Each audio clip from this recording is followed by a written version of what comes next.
Faham production dia utamakan orang tua dulu. Bagi orang sebab tua dulu. yang First game.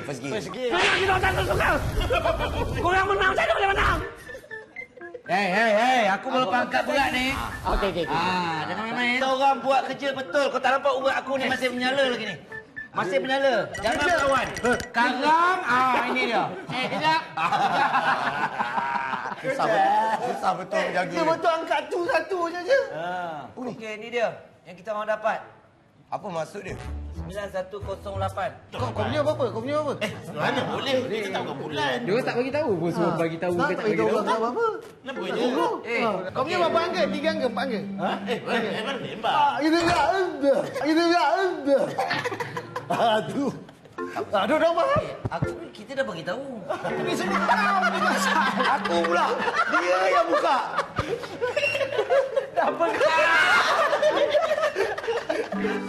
Sudahlah. Balik. Lain kali hidup jangan lorong sangat.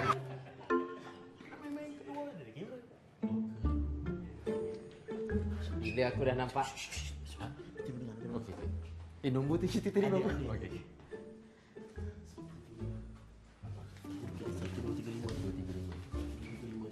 Okey, semua kena try. Serius.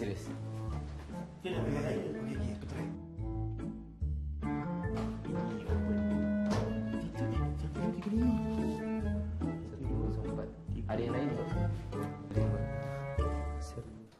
Bongok. Sini je. Hei, oi.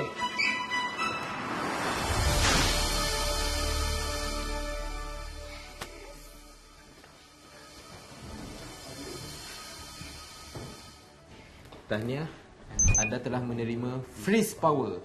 Kuasa ini membolehkan anda membekukan pergerakan lawan selama 20 saat dalam perlawanan seterusnya. Kuasa ini hanya boleh digunakan sekali sahaja dan akan tamat selepas digunakan.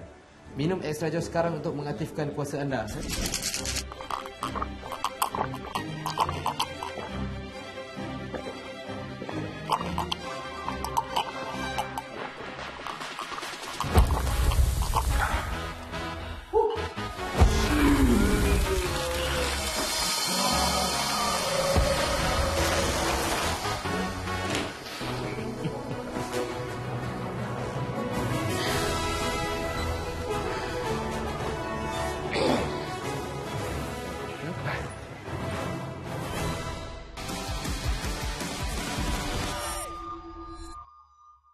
Sembilan 9108.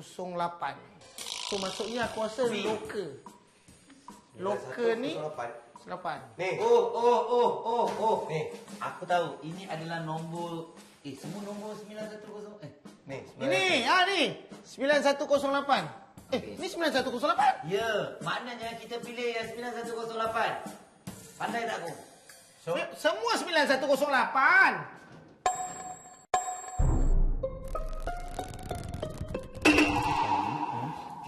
Kita hijack kau budak-budak. Betul tak? Kita cari. Jom.